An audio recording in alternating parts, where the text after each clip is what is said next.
Salut à tous et très heureux de vous retrouver pour cette nouvelle aventure. Autour du sport, votre nouveau rendez-vous hebdomadaire qui vous propose le meilleur de toutes les disciplines sportives. J'espère que vous êtes prêts, j'espère que vous êtes bien prêts. C'est parti!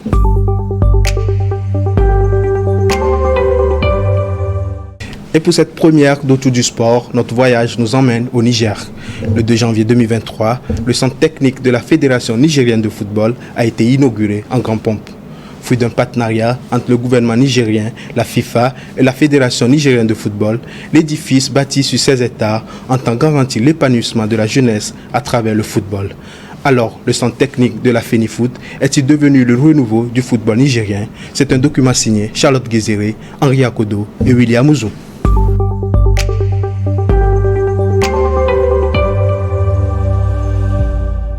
Niamey, capitale du Niger.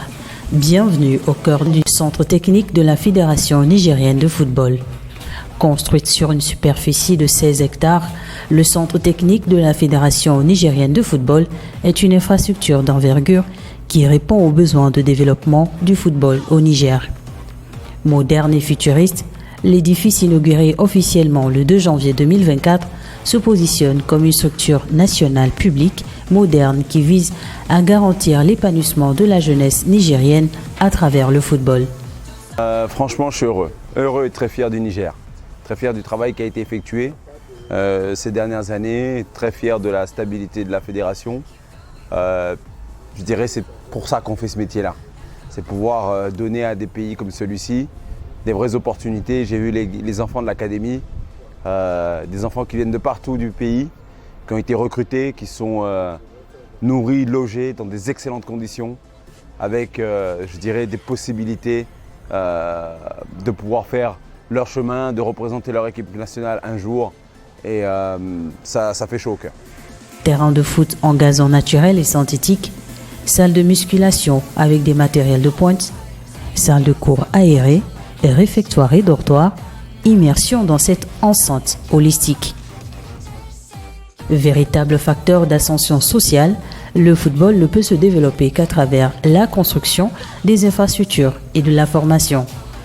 Conscient de cette réalité, la Fédération nigérienne de football a mis le paquet pour offrir à la jeunesse du pays le centre technique de Niamey.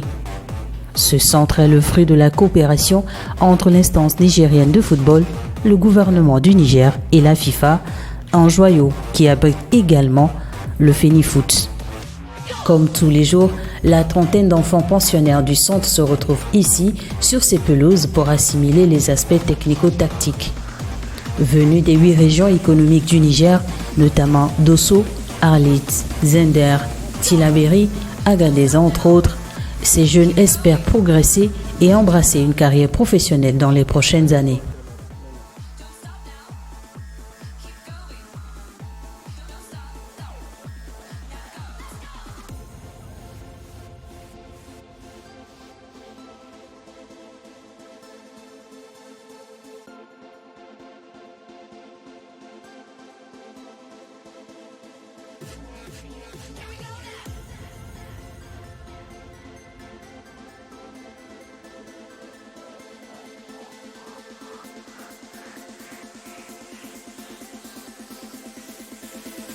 On le sait, en Afrique plus qu'ailleurs, le football suscite d'immenses espoirs de réussite.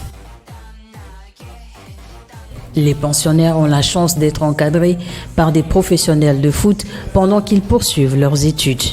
L'avenir, il est chez les enfants, chez la jeunesse. C'est une zone où il y a beaucoup de talent, énormément de talent. Je ne peux pas dire que c'est la zone où il y a le plus de talent en Afrique, mais bon, disons qu'ici c'est une vraie région de football. Et pouvoir donner l'opportunité à ces enfants d'avoir des compétitions dès le plus jeune âge, c'est excellent.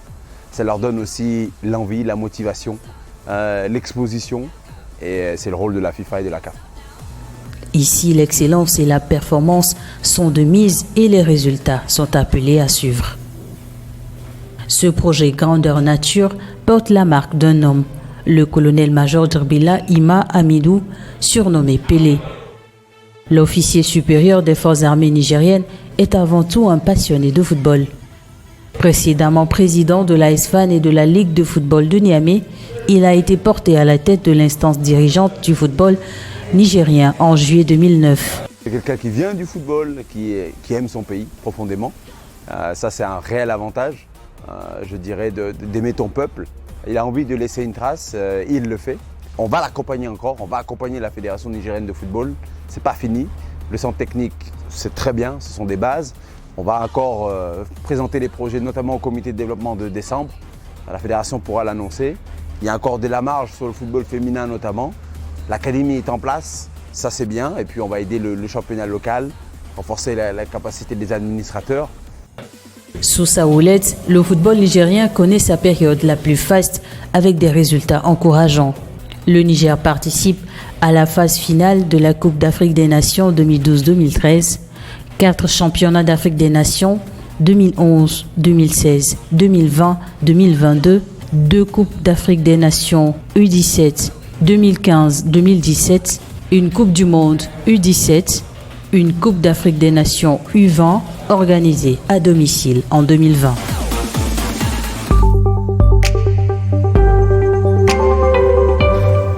On peut dire aujourd'hui sans exagérer que le Centre technique national de la Fédération nigérienne de football est le symbole de la renaissance justement du football nigérien.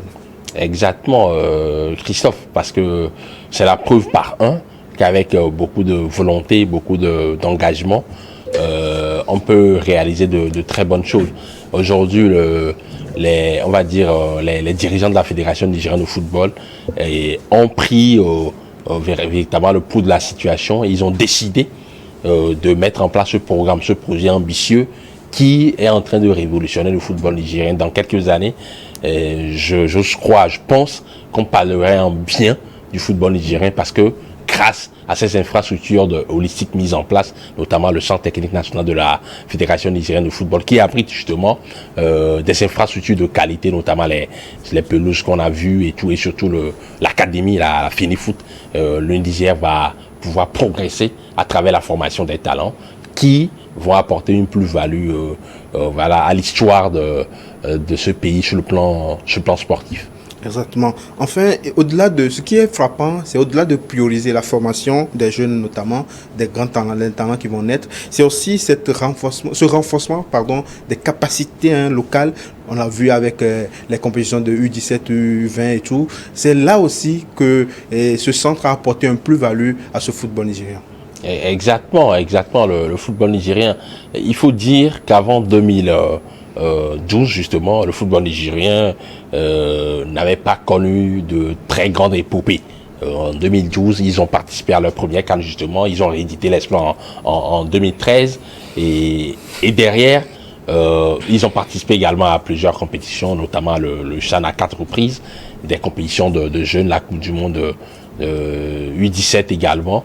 Donc ce sont des résultats probants qui ont encouragé les membres du comité exécutif de la Finifoot, à sa tête le colonel-major Djibrila Ima Amidjou, alias Pelé, qui est un homme très passionné par le football et qui a décidé en collaboration avec les autorités nigériennes et surtout en partenariat avec la FIFA de mettre en place ces infrastructures afin de pouvoir mettre l'accent sur la formation, le renforcement des capacités, comme tu l'as dit. Preuve en est, le directeur du centre à Finifoot Academy, c'est, on va dire, un entraîneur local. Ils ont privilégié des expertises, en tout cas, du terrain, et qui permettent au football nigérien de rêver grand, de rêver pour l'avenir. Pourquoi pas dans les années à venir retrouver des jeunes talents comme, on va dire, qui vont ressembler à Moussa Mazou. C'est la figure emblématique tutélaire du football nigérien. Il a 36 ans aujourd'hui, il est quasiment à la retraite. Et si les pays comme le Sénégal, la Côte d'Ivoire ont des résultats pérennes aujourd'hui sur le plan footballistique, c'est justement parce qu'ils ont mis l'accent sur la formation à un moment donné, avec Génération Foot, Djambas au Sénégal et en Côte d'Ivoire, l'Académie Jamaguiou qui a formé plusieurs talents, une horde de jeunes talents talentueux, Sokora, Yaya Touré et autres, dont le Niger a décidé d'emboîter le pas à ces pays-là. Et je pense que c'est un très bel exemple à suivre. Alors, le colonel Djibrila Imam Amidou, il est candidat, au niveau de la FIFA. Il disait, voilà, tout simplement, ma candidature est motivée par une vision claire, renforcer la voix de l'Afrique au sein de la FIFA. Aujourd'hui, l'Afrique souffre forcément de beaucoup de choses, notamment en termes de gestion, en termes de délégation de pouvoir et tout au sein de la FIFA. On n'est pas assez valorisé. Tu trouves que, toi qui as interviewé cet homme, comment tu le trouves au-delà? Est-ce qu'il va apporter un plus à ce football surtout africain? Oui, d'abord, il faut rappeler brièvement son parcours. Et le colonel-major Djibrila Ima Amidou, alias Pelé, est arrivé à la tête de la FENIFOOT en 2009. Il est en passe de terminer son 4e mandat à la tête de cette fédération nigérienne de football. Il fut membre du conseil exécutif de la FIFA, du comité exécutif de la FIFA. Il fut également président de l'Union des fédérations ouest-africaines de football, zone B. Et c'est lui le dernier président avant que le président de la fédération ghanéenne de football ne prenne sa succession, Kurt Erduno Kaku. Et c'est un parcours légitime aujourd'hui, c'est, on va dire, une ambition légitime aujourd'hui pour lui de vouloir briguer un poste de conseil dans le conseil de la FIFA. C'est 14 postes qui sont en vue. Et aujourd'hui, il y a les jeux des alliances et tout, parce qu'il y a d'autres candidatures, mais je pense que c'est une candidature crédible du fait de son expérience, de son amour pour le football. C'est un grand administrateur de football, preuve en est, voilà, la plupart de ses homologues le lui reconnaissent, et je pense qu'il a toutes les cartes en main pour pouvoir intégrer ce conseil de la FIFA et apporter, on va dire, la voix de l'Afrique, porter encore plus la voix de l'Afrique dans cette sphère-là qui va décider de l'avenir du football mondial. Un passionné de football, clairement, un homme aux résultats probants. C'est ce qu'on va découvrir dans cette deuxième partie de cette émission, lors de cet entretien que vous avez fait, justement, Henri. À tout de suite, chers téléspectateurs, pour cet entretien exclusif avec le colonel-major Djibrila Ima Amidou.